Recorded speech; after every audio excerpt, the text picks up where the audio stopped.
मत्स्यकूर्मवराह मनुष्यसिंहवामना इच्छ Ram Ram Ram हितबुद्धिकलिके मत्स्यकूर्मवराह मनुष्यसिंहवामना इच्छ Ram Ram Ram हितबुद्धिकलिके. Namaste, good morning, welcome all to Stories with Rohini Jayanti, a journey into the series of Dashavatara. Dashavatara, the 10 major incarnations of Lord Vishnu, who had incarnated from time to time in various avatars in order to eradicate the evil and to restore the good. Yes.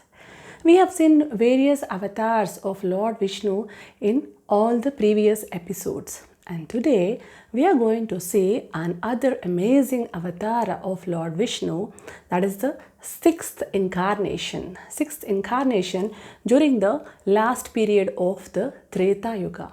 And that is known as the Parashurama Avatara.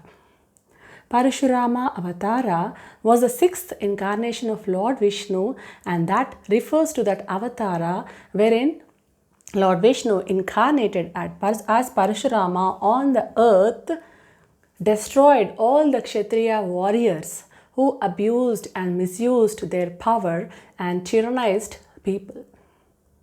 Yes, so shall we go into the story? Yes. Thousands of years ago, during the Treta Yuga, there lived a very powerful sage named Jamadagni. And he had a devoted wife named Renuka Devi. The sage Jamadagni and Renuka Devi were very powerful. Jamadagni had control over the elements of fire, whereas Renuka Devi had control over the elements of water. And they had 5 sons. The youngest of all, the 5th son, was Parashurama, who was known as Rama initially. Yes. And every day for the rituals in the ashram, Renuka Devi used to go to the river and fetch water in a wet clay pot because of her divine powers. One day, as usual, Renuka Devi went to the river to fetch water for the daily rituals at the ashram. And that day, as she was making the wet clay pot, she got distracted by seeing a Gandharva who was traveling in the sky, and she got distracted by his beauty. Thus, immediately she lost her piousness and she was unable to make the pot. And meanwhile, in the ashram, Sage Jamadagni was waiting for his wife for the water, and she did not turn up for a very long time. And as he possessed divine powers, he could visualize what had happened over there and became very furious at the incident of Renuka Devi. And so he immediately called his 4 sons who were there in the ashram that time and ordered them to go and kill his wife, that is their mother. Sons were shocked to listen to these words of their father and said, "Father, how can we kill our mother? We just cannot do that. Please, please protect her. Please leave her." Saying this, they begged their father, "Please forgive her, father." But he did not listen, and he became very angry at his 4 sons who did not obey his words, and so cursed them to turn into stones. And all the sons turned into stones.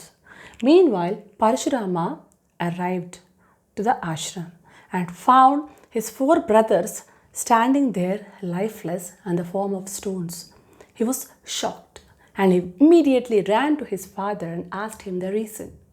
Then Jamadagni recounted the entire story and then ordered Parashurama to go and kill his mother. Though Parashurama did not want to kill his mother, he obeyed his father's words, and so he took his knife and went to the river and cut off his mother's head and then returned home. Parashurama looked at his father and his father asked him, "Rama, did you do whatever I have told you?" Then Rama replied, yes, my father. I have killed mother. Saying this, tears started rolling down Parashurama's eyes. Then his father was very much pleased by the obedience of his son, and therefore he asked him, Rama, you can ask me anything you want. Since that you have been so much devoted to me, I am pleased. Then Rama asked his father for two boons. One, to bring back his mother to life, and the other one, to free his brothers from the curse of the sage Jamadagni. And sage Jamadagni was astonished by Parashurama's words, that is Rama's words. And so he brought back Renuka Devi to life and also freed his sons from his curse, and they lived happily. As this was going on, at that particular point of time, there was a kingdom named Mahishmati, which was ruled by a very powerful king called Kartavirya Arjuna. It was said that Kartavirya Arjuna was a very powerful king and he possessed 1,000 arms on the battlefield and no one could ever defeat him. But Kartavirya Arjuna started misusing all his powers and he started troubling, torturing and harassing all the people in his kingdom. One day it so happened that Kartavirya along with his army went to an expedition into the forest and they were tired and so they approached Jamadagni's ashram. Sage Jamadagni welcomed all of them and told them that he would offer lunch for them. In the meanwhile, asked them to go to the river and bathe and come. Sage Jamadagni had a sacred cow called Kamadhenu. It was given to him by Lord Indra to assist Jamadagni in his daily rituals. And this sacred cow could produce any amount of food that was asked for. So with the help of the cow, sage Jamadagni had arranged for a sumptuous meal for the entire army and the king. And the king was very much pleased but was also surprised that how could he arrange for such a sumptuous meal that was not even available at his palace. And got to know that it was the sacred cow Kamadhenu that was doing all these things. And therefore he asked Jamadagni to give the cow to him in return for a piece of land.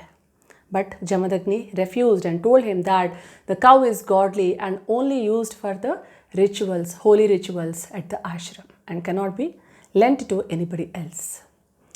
Kartavirya became furious and disappointed and returned to his kingdom. But he did not forget about the sacred cow Kamadhenu and therefore waged a war. He thought of fighting with the sages in the ashram and forcibly bringing the cow. And therefore he took his army and went to the ashram. But with his divine power, sage Jamadagni killed the entire army. Kartavirya Arjuna became still more furious and he killed Jamadagni and took away the sacred cow Kamadhenu to his palace. When Parashurama returned home to the ashram, he found his father dead. He was shocked to see and his mother wailing in pain. Then he understood the entire situation, what had happened, and became very angry. And he took the blessings of his mother and went to pray to Lord Shiva to attain more powers. And Lord Shiva was very much pleased by his devotion and appeared before him and he gifted him a powerful axe known as Parush. And from that day onwards, Rama was known as Parashurama. And also Lord Shiva gave him all the divine powers.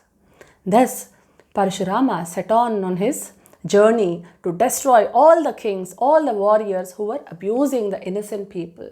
First, he went to Mahishmati and there he killed the entire army of Kartavirya and killed Kartavirya. But his journey did not stop there. He started going to every corner of the world and started capturing all the kings. And Parashurama, that way he started teaching lessons to each and every king by defeating them and by taking away their kingdoms. And he became very powerful in the entire universe that no one could ever defeat him. And the stories of Parashurama are also heard during the period of Ramayana and also Mahabharata. During the period of Ramayana, Parashurama, on his journey to destroy the kings and capturing the kings, also went to Dasharatha Maharaja. But finding Dasharatha Maharaja hiding in the queen's palace, Parashurama returned back. But after many years, when Rama grew up, he won Sita's hand by breaking the powerful bow that was of Lord Shiva's. And at the time of marriage of Lord Rama, with the intention of capturing him, Parashurama went there. But looking at the divine grace and charm on Rama's face, he lost his anger completely.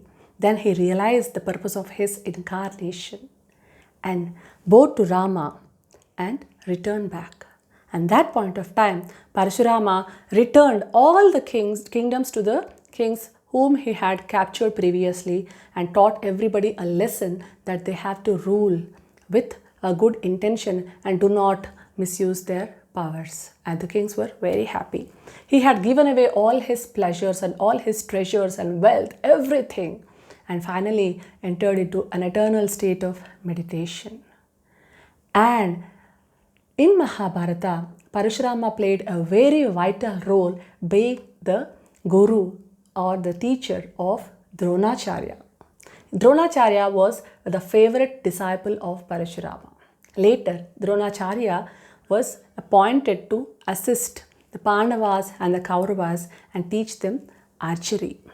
During that particular point of time, Karna, who was the eldest of the Pandavas, that was the eldest son of Kunti, who was born to Kunti before she was married, and she left him in the river, and he was brought up by a charioteer, was also very much interested in archery, and so he approached Dronacharya. Dronacharya initially was pleased to have him as his student, but he told him that, "My dear Karna, as I am appointed to assist and to teach Pandavas and Kauravas archery, I cannot take you as my student, but I can lead you to my guru, Parashurama." And that point of time, Karna went to Parashurama disguised as a Brahmin boy, though he was a born Kshatriya. And very quickly he learnt all the techniques in archery from Parashurama. Parashurama, in fact, was pleased by Karna's smartness in learning different techniques so very fast and so very quickly.